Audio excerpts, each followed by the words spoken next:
रोम जो है वो स्टक करता है। वैसे चेक करो तमाम हार्डवेयर जो वगैरह हैं लगे हुए हैं, अगर वो लगे हुए हैं तो ओके। देन उसको ये कहता है कि आप ऐसा करो कि हार्ड डिस्क चेक करो कि उसके अंदर ऑपरेटिंग सिस्टम है। अगर है तो वेल एंड गुड, आप क्या करो उसको ना रैम में लेके आ जाओ। वो रैम में आ गया, फिर किसी ने ब्राउज़र पे क्लिक करा तो उसने क्या करा, ब्राउज़र इस जगह पे रख दिया और हमें नज़र आने लगा। फिर हमने उसको मिनिमाइज़ करा तो हम डेस्कटॉप पे चले गए। फिर हमने क्या करा, वर्ड पे क्लिक करा तो वर्ड लोड हो गया। अब ये डिफरेंट एरिया के अंदर है मेमोरी है। तो यूज़र क्या करता है, जिसके ऊपर भी क्लिक करता है, जैसे ही वो क्लिक कर रहा होता है तो वो एरिया आपको नज़र आने लगता है या वो एक्टिव हो जाता है। तो ये तीन डिफरेंट एरियाज है और ये तीन डिफरेंट एरियाज के अंदर जो है वो एक्टिव होगा जिसके ऊपर यूज़र वर्क कर रहा होगा। तो कैशे का यहाँ पे काम होता है, कैशे का क्या काम होता है कि अगर वो ब्राउज़र के ऊपर वर्किंग कर रहा है, कैशे में ब्राउज़र का डेटा है। जैसे उसने उसको मिनिमाइज करने के बाद वर्ड में गया तो कैशे में क्या हो गया, वर्ड का डेटा आ गया। यानी करंटली जो भी वर्किंग एरिया होगा यूज़र का वो कैशे में होगा। ठीक है, फिर दोनों को मिनिमाइज करके किस पे, डेस्कटॉप पे चला गया, तो डेस्कटॉप आ गया कैशे में। ये बात क्लियर है तो 3 लिख के बताएं।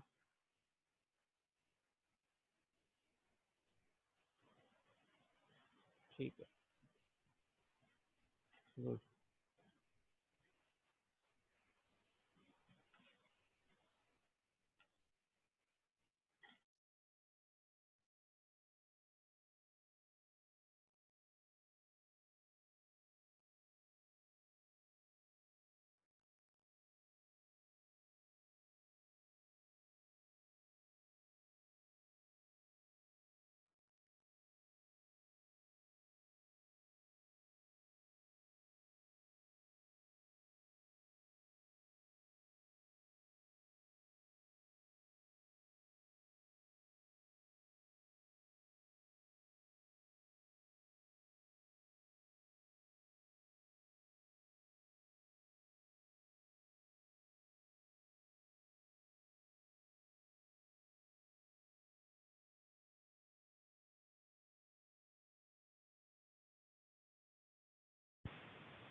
आवाज़ आ रही है?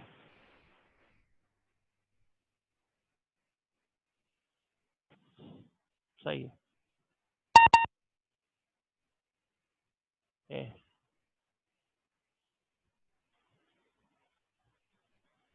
1 मिनट होल्ड कीजिए।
ठीक है, अब बताइए।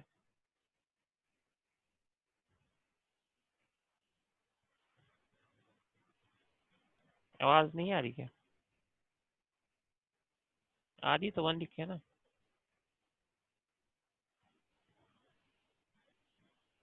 सही है, गुड। चलिए ठीक है।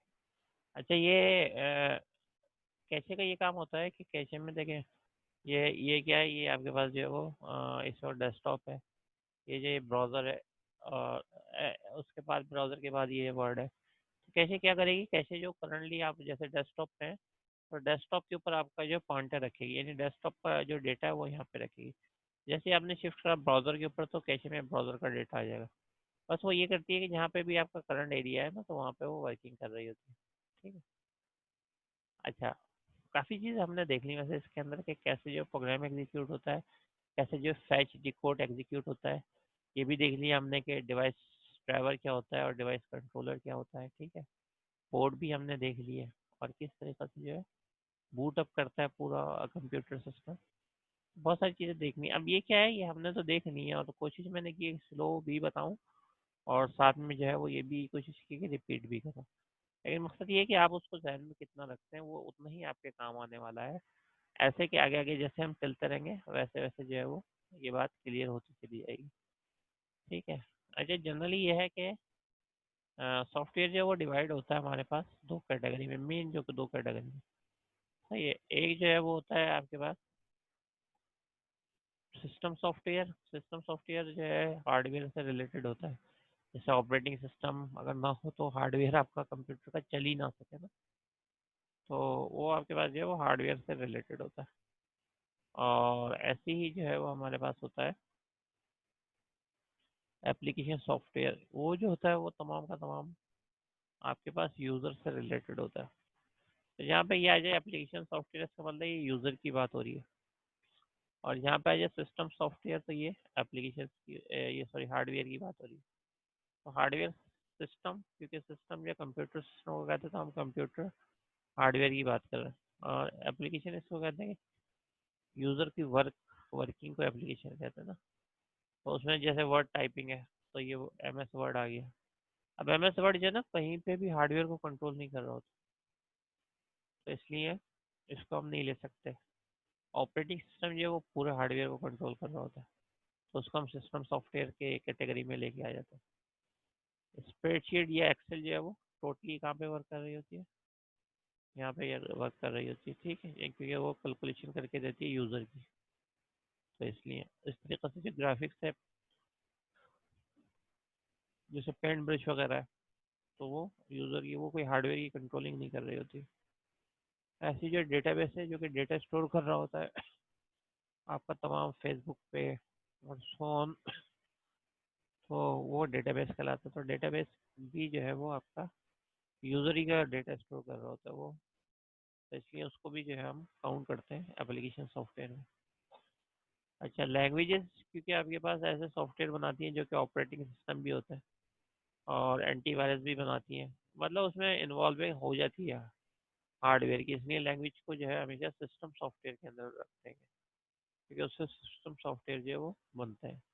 लेकिन लैंग्वेज जो है वही आपके पास एक टूल है जो कि सिस्टम सॉफ्टवेयर भी बनाती है और एप्लीकेशन सॉफ्टवेयर भी बनाती है। और फिर जो है वो हमारे पास,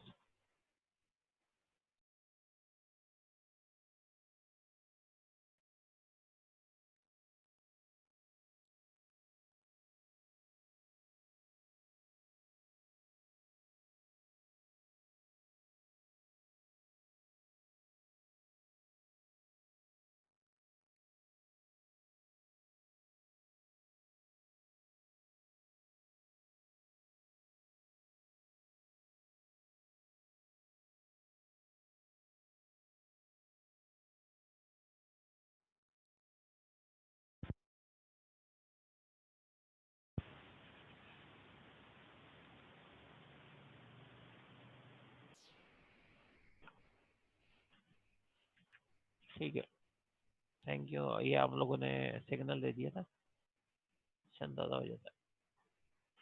तो हम लोग ये देख रहे थे, अब जैसे 5 आया करे वैसे 1 भी लिख दिया करें।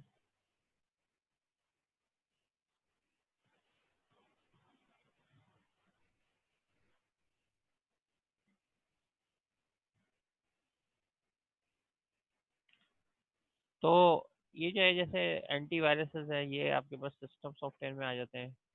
बैकअप जो है वो सिस्टम सॉफ्टवेयर में आ जाता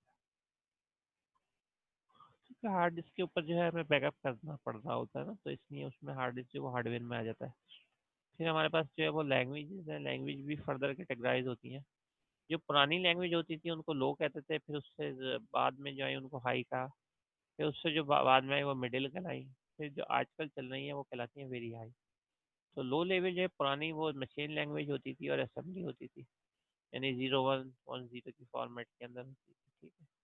उसके बाद जो है वो आपके पास हाई आई, हाई के अंदर कोबोल यूज हुई जो कि बिजनेस लैंग्वेज थी, ठीक है। और उसके साथ बेसिक यूज हुई जो कि अब DW बेसिक के नाम से 9 वगैरह में यूज होती है। फिर आपके पास मिडिल लैंग्वेज आई, मिडिल लैंग्वेज जो थी वो हाई से ज़्यादा पावरफुल थी, और उसके अंदर जो थी सी लैंग्वेज आई थी पहले, जो मेन आई थी सी लैंग्वेज। और सी लैंग्वेज का ऐसा सिलसिला शुरू हुआ कि वो सक्सेसफुल हो गई, तो उसके बाद जो C++ भी आई है, और जो है वो उसके बाद जावा भी। इसलिए जावा को रखते हैं कि जावा की सिंटेक्स और उसकी सिंटेक्स जो है वो तकरीबन सेम है। और फिर हमारे पास जो है जावा के बाद आई C#। C# तो आप कर ही रहे हैं। तो एक सीरीज है, अगर आप इसको बोले जी कि सीरीज के अंदर पहले नंबर के ऊपर कौन आया था, तो वो सी लैंग्वेज थी। फिर आप जो है वो फर्स्ट फर्स्ट मतलब उसके आप ये समझते हैं जिसको आप कहते हैं ना जनरेशन, तो उसकी जो है तीसरी या चौथी जनरेशन C# होती है। फिर हम देखते हैं कि कंप्यूटर जो है कैसे डेटा को रिप्रेजेंट करता है। तो कंप्यूटर की रिप्रेजेंटेशन जो डेटा की है वो हमारे पास इस तरीके की है कि अगर जो है वो आप इसको की राइट करें।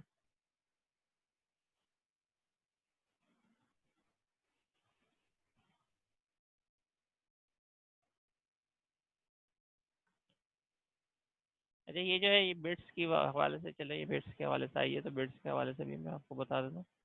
ये मैं आपसे ये कह रहा था कि ये देखें दो टैंक है, फॉर एग्जांपल अभी हमने बात की थी 32 बिट्स की और की थी 64 बिट्स की ना। तो ये जो ये दो टैंक है पानी के ना, तो अगर ये एक ये दो लाइनें आ रही हैं, तो पानी जो ट्रैवल यहाँ पे करेगा उसकी स्पीड जो है वो स्लो होगी। और अगर इसी लिहाज से ये देखें कि ये दो टैंक है और इसके अंदर चार पाइप जो है वो कनेक्टेड है, तो अगर ये पानी जो फ्लो करेगा इधर से इधर, सही है। इसको थोड़ा सा आप ऐसे कर लें कि ये थोड़ा नीचे ये ऊपर है, तो उस सूरत के अंदर आप देखेंगे कि ये जो है बहुत ज़्यादा जो है वो फास्ट करेगा, क्योंकि लाइन्स जो है वो बढ़ गई हैं। ये एग्जाम्पल जो थी वो 32 बिट्स कंप्यूटर की है, उसके अंदर कम होती है बिट्स तो थोड़ा स्लो होता है। यानी ट्रैवलिंग उधर भी हो रही है, यहाँ पे किसकी हो रही है, वाटर की हो रही है। वहाँ पे किस चीज़ की होती है, डेटा की होती है। और यहाँ पे क्या है, हम कह रहे हैं पाइपलाइन से हो रहा है। वहाँ पे क्या कहलाती है वो चीज़, वो कहलाती है बस। यानी जो एक लाइन है उसको हम बस कहते हैं, जिससे जो है वो बिट आ रही होती है। ये क्लियर है, मन लिख के बताएं।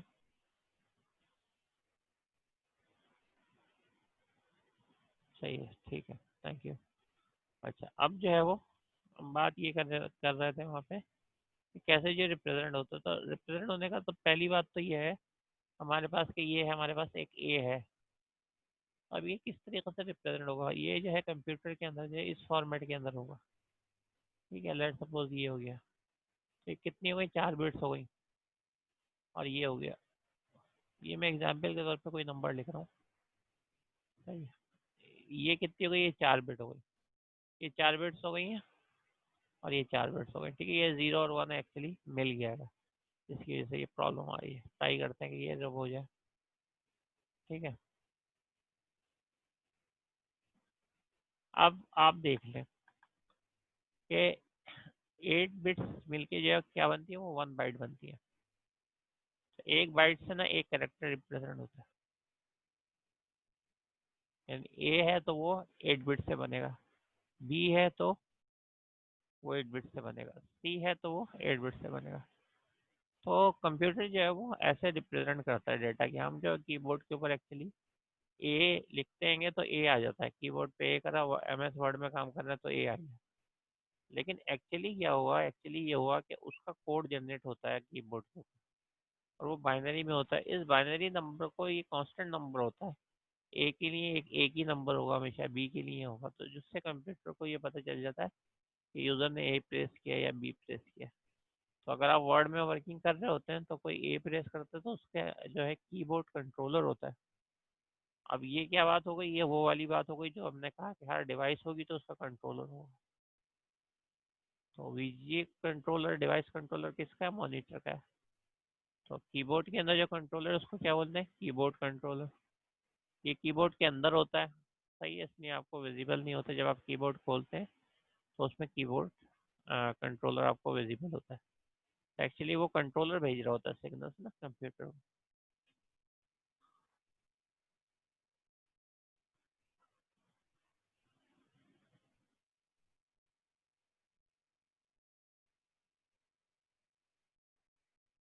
ये देखिए डिवाइस कंट्रोलर है ना, ये कीबोर्ड के अंदर भी होगा, लेकिन ये एरो से बताएगा कि ये जो है कीबोर्ड के अंदर, इसके अंदर बना हुआ है, तो ये कहलाता है कीबोर्ड कंट्रोलर।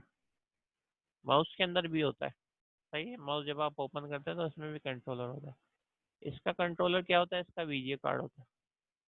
और जो हमारा नेट से जो डेटा आ रहा होता है या जा रहा होता है, उसका कंट्रोलर क्या होता है, वो नेटवर्क कार्ड होता है, network NIC, network interface card, जिसके अंदर आप नेट का केबल लगाते हैं नॉर्मली, सही है। तो ये वो वाला होता है जिसके थ्रू जो है डेटा आपका नेट से आ रहा होता है।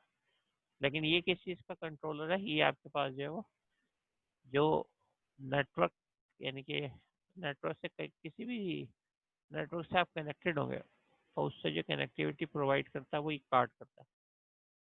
तो ये जो है डिवाइस कंट्रोलर है, सही है, नेटवर्क की कनेक्टिविटी के लिए या इंटरनेट से कनेक्टिविटी के लिए।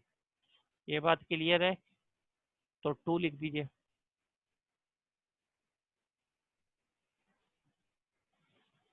ठीक है, तो देखें कितने हमने कंट्रोलर भी साथ में देख लिया, अभी कंट्रोलर की हमने बात ही शुरू की थी, तो कंट्रोलर भी कितने में हो गए, कीबोर्ड का भी पता चल गया, माउस का भी पता चल गया, वीजीओ तो था, एनआईसी का भी पता चल गया। अगर ये कनेक्ट ना हो, आपके मदरबोर्ड में नहीं लगा हो, तो आप नेट से डेटा आ जा नहीं सकता। तो एक बात और इम्पोर्टेंट अभी डिस्कस कर लेते हैं। अभी हमने बात की कि कीबोर्ड से जो है वो आपके पास डेटा आता है, तो वो होगा इनपुट, पोर्ट होगा या इनपुट आपके पास, सही है, डेटा आ रहा है या जा रहा है, ठीक है। आ, अच्छा, ये जो इसी तरीके से जो है वो आपके पास माउस का जो है वो पोर्ट आपके पास होता है, जहाँ माउस कनेक्ट होता है ना। कंट्रोलर तो माउस के अंदर है माउस का, लेकिन कनेक्ट पोर्ट के थ्रू होगा, तो उससे सिर्फ डेटा आता है, उससे जाता नहीं है। सही है, माउस के मॉनिटर के ऊपर डेटा जो बाहर जाता है, अंदर नहीं आता। प्रिंटर पे भी डेटा बाहर जाता है, अंदर नहीं आता।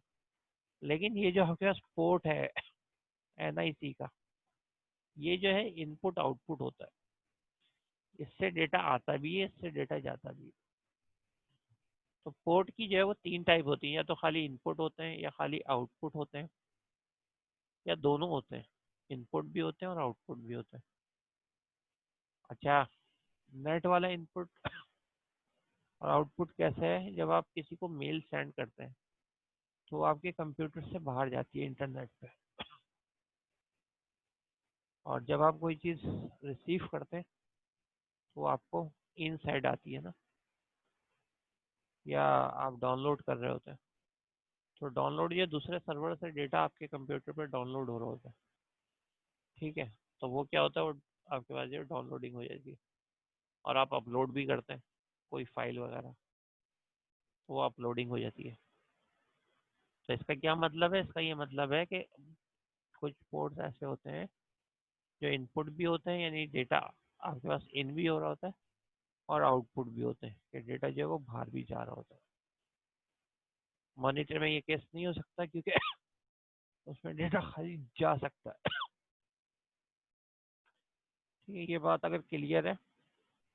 यूएसबी पोर्ट भी आपके पास जो है वो इनपुट आउटपुट होता है ना, देखें हम फाइल सेव भी करते हैं, रीड भी करते हैं, तो वो भी क्या हो गया, इनपुट। अच्छा, इनपुट का शॉर्ट फॉर्म होता है आयो, तो कहीं आप आयो का वर्ड देखें, आयो, तो इसका क्या मतलब होगा, हम बात कर रहे हैं यूएसबी की, हम बात कर रहे हैं नेटवर्क इंटरफेस कार्ड की, उसके पोर्ट की बात कर रहे हैं। ठीक है, थ्री लिख के बताइए।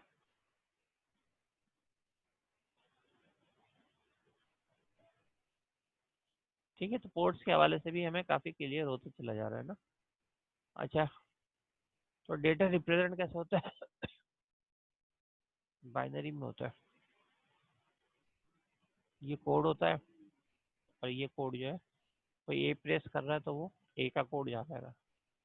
अब इसकी भी देख लेते हैं कि यहाँ पे किस तरीके से जैसे, ये मैंने बताया था ना, ये वर्ड में हम काम कर रहे हैं इस विंडो में, किसी ने यहाँ पे ए प्रेस करा, तो इधर जो है कंट्रोलर क्या करेगा, की जनरेट करेगा या बाइनरी, वो किसको मिलेगी, पोर्ट को। पोर्ट को जैसी मिलेगी तो क्या करेगा, वो ऑपरेटिंग सिस्टम चेक कर लेगा कि ए है, और कैशे में क्या एम एस वर्ड है, तो यहाँ पे ए जो है वो लिखा हुआ आ जाएगा। इस दौरान क्या हुआ, यूजर ने बी टाइप करा तो ये कंट्रोलर से एक सिग्नल जनरेट हुआ और ये पोर्ट को मिला। पोर्ट में क्या हुआ, कैशे में तो इसका एम एस वर्ड है, वो फॉर्म क्या करेगा, उसको प्रोसेस करेगा और इधर क्या लिख देगा, बी लिख देगा। ठीक है, तो अब आप फोर बताइए, फोर प्रेस करके बताइए, बात समझ में आई? ठीक है, तो इस तरीके से जो है ना एक्चुअली वर्किंग होती है। अब हमने बात की थी बाइनरी नंबर जो है वो बिट्स के बने हुए होते हैं। ये आ गई बिट्स, बाइनरी नंबर बिट्स के बने हुए होते हैं, लाइन नंबर 1 में लिखा है। दूसरे में लिखा है बाइट जो है वो, एक बाइट जो है 8 बिट्स की होती है। ये आप काउंट कर लें, ये टोटल 8 बिट्स है, तो ये जो है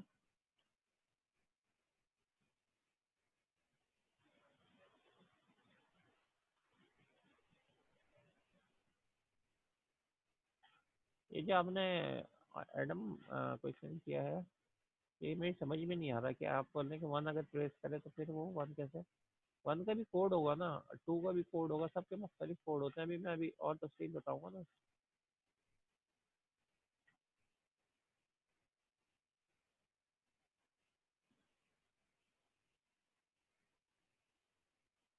इसी A0101 में आता है। ये मैं अभी आज हम थोड़ा सा वेट करें, ये क्लियर हो जाएगी, अब जो आप पूछ रहे हैं ना सब बच्चों का भी मैं बताता हूँ। ठीक है, इसी तरफ हम आ रहे हैं आज तक।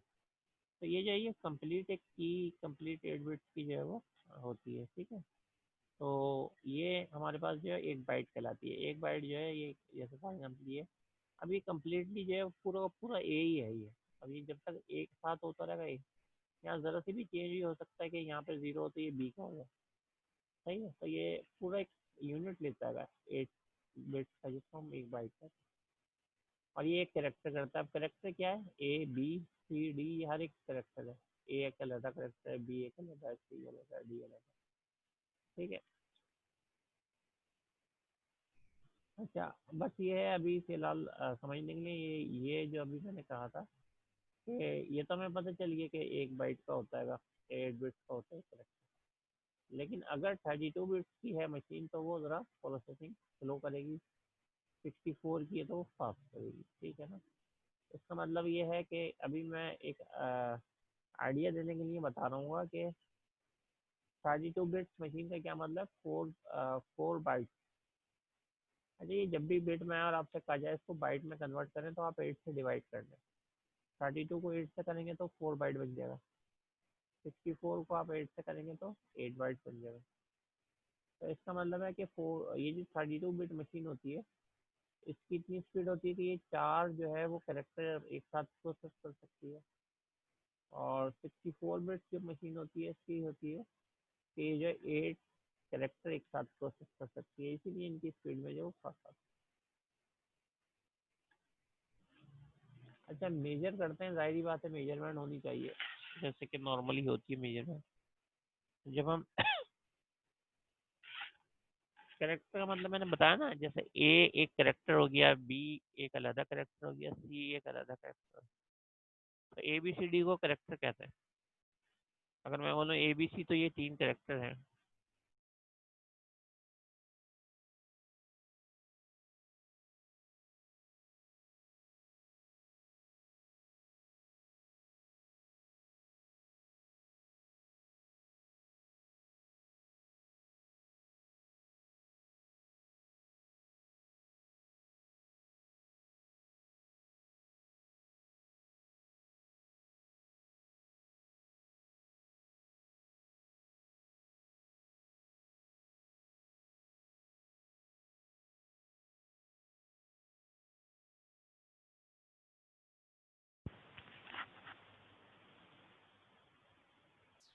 जी।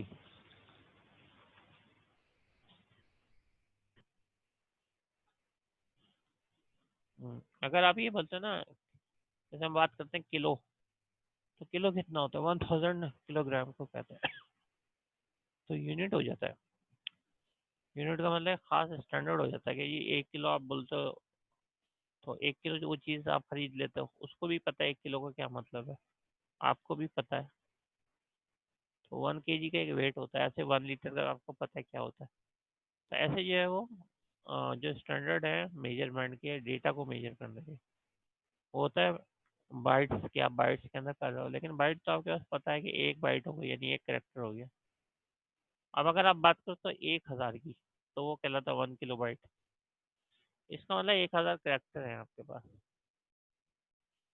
अच्छा, अब हम बात करते हैं जो दूसरा यूनिट है जो दुनिया में यूज होता है, वो होता है मिलियन का। मिलियन का मतलब होता है 10 लाख। तो हम इसमें बोलते हैं मेगाबाइट। मेगाबाइट का भी मतलब तकरीबन 10 लाख की बाइट्स होता है। यानी एक अगर आपके पास डॉक्यूमेंट है और वो 1 MB का है, तो इसका मतलब उसके अंदर कितने करेक्टर होंगे, उसके अंदर जो है वो 10 लाख करेक्टर होंगे नियरली। और फिर जो हम बात करते हैं तीसरा जो यूनिट आता है वो आता है मेगा के बाद आता है गीगा।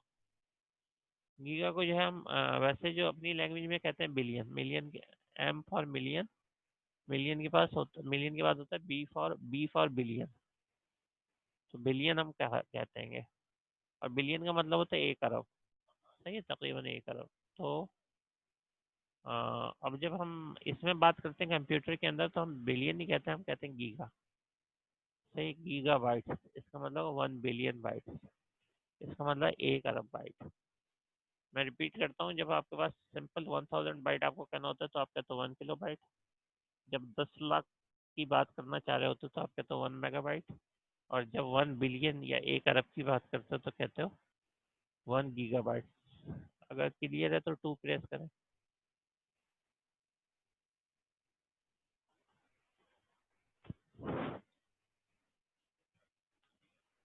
ठीक है, दोबारा रिपीट कर रहा हूँ। अगर आपको 1000 कहना है तो आप 1 किलो बाइट्स कहेंगे। सही, 10 लाख कहनी है तो 1 मेगाबाइट्स कहेंगे। और 1 बिलियन या 1 अरब कहनी है तो आप कहेंगे 1 गीगाबाइट्स। अच्छा, ये जो है हाँ, इसका जो है वो ये है, देखें इसका जो है वो अभी क्वेश्चन आ गया। वहाँ पे जो है वो ऐसा है लिखा हुआ है, सही है, कि 2 की पावर 10। सही है, फिर लिखा हुआ है 2 की पावर जो है वो 20। और फिर लिखा हुआ है 2 की पावर जो है वो 30। असल में ये जब कन्वर्जन पावर पॉइंट में मैं कर रहा था तो ये करेक्टेड नहीं हुए थे। सॉरी, पीडीएफ में कर रहा था तो ये नहीं हुआ था। ये 2 की पावर 20, 2 की पावर 30।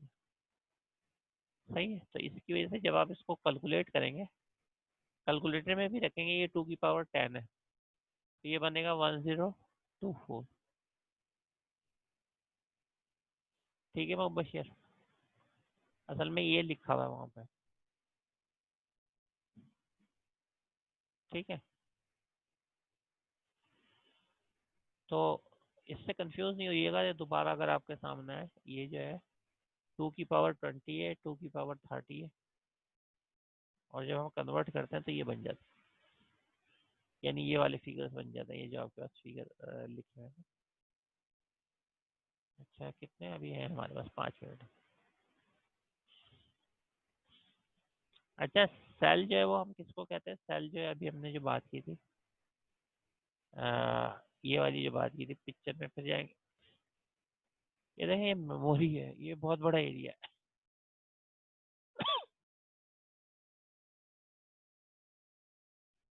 ये मेमोरी ऐसे होती है, ठीक है। इसमें अभी हमने देखा एक पोर्शन में जो डेस्कटॉप होता है एक में, लेकिन इसके अंदर जो है एक सेल होता है। सेल का मतलब है एक ही सेल।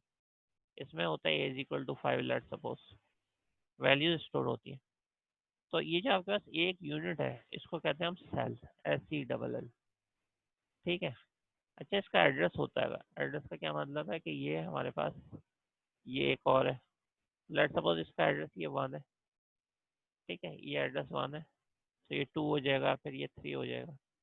ऐसे ये एड्रेस क्या पर ऐसे जो है वो बढ़ता है। तो हर एक जो है वो, हर मेमोरी का एक ना यूनिक एड्रेस होता है। ठीक है, ये जितने भी आपके पास मेमोरी है इसके अंदर सेल होता है, ठीक है, और सेल के अंदर जो है वो हमारे पास एक एड्रेस होता है।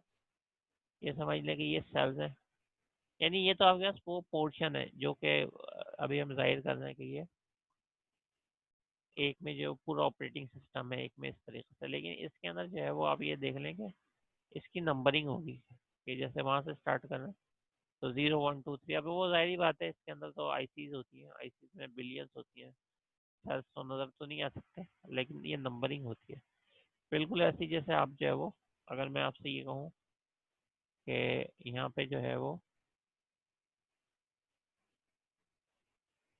ये एक बिल्डिंग है, सही है।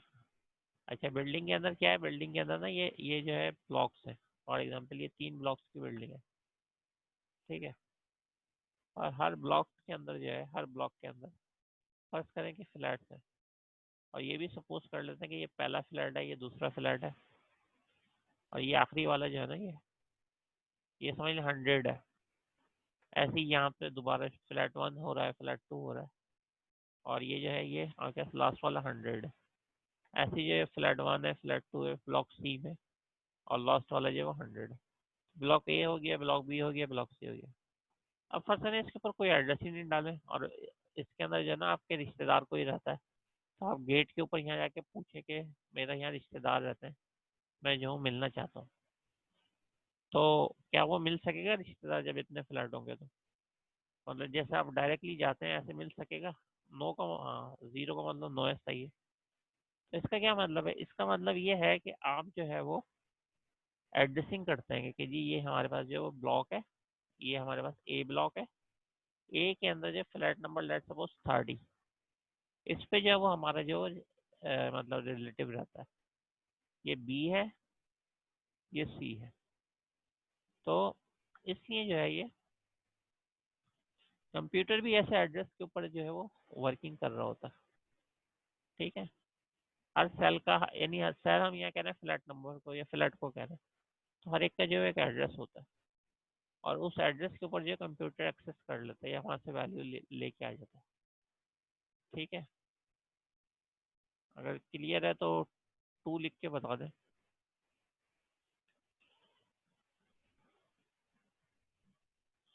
अच्छा अब जो है वो हम ये बात करते हैं कि randomly access memory. Randomly access का क्या मतलब होता है कि एक पर्सन है, उसको ना यहाँ से लेके ये है, यानी ये नंबरिंग हुई है, ये रूम्स हैं, ठीक है, ये रूम 1 है, ये रूम 2 है, ये 3 है, ये 4 है। तो अब जो है वो ये किस तरीके से जो है वो यहाँ से जाएगा, मतलब ये कि अगर उसको फर्ज करें कि आपको आपके 4 रूम है स्कूल में, और चारों में जो है आपने देखना है कि इसमें लेट सपोज इसमें जो आपका कोई फ्रेंड बैठा है, तो अब आप क्या करते हैं, पहले वाले रूम को ओपन करके देखते हैं, ठीक है, या पूछते हैं, इसे स्टूडेंट का नाम लेते हैं, ये कह देते हैं कि नहीं है। फिर दूसरे में आए, फिर आपने जो पता करा तो इन्होंने भी बोला नहीं है। फिर तीसरे में आया तो तीसरे में मिल गया। तो ये जो चीज़ है ये कहलाती है सिक्वेंशियल, यानी 1 बाय 1। पहले एक में आए, फिर दूसरे में आए, फिर तीसरे में आए, फिर चौथे में आए। और अगर किसी ने आपसे कह दिया होता है कि इसके अंदर ये जहाँ पे बैठा था सीट नंबर 5 थी, तो किसी ने कह दिया होता 3 5, यानी आपको बोल दिया था कि रूम नंबर 3 और सीट नंबर 5 पे चले जाओ। तो फिर आप क्या करते हैं, आप किसी के अंदर नहीं जाते किसी रूम में, बल्कि यहाँ से उसका नंबर देखते हैं 1 2, डायरेक्ट 3 में जाते हैं और काउंट करते हैं फिफ्थ कौन सी है, और फिफ्थ के अंदर जो पर्सन बैठा होता है तो आप उसको एक्सेस कर लेते हैं। तो ये जो है ये आपने क्या करा, रैंडमली कर ली।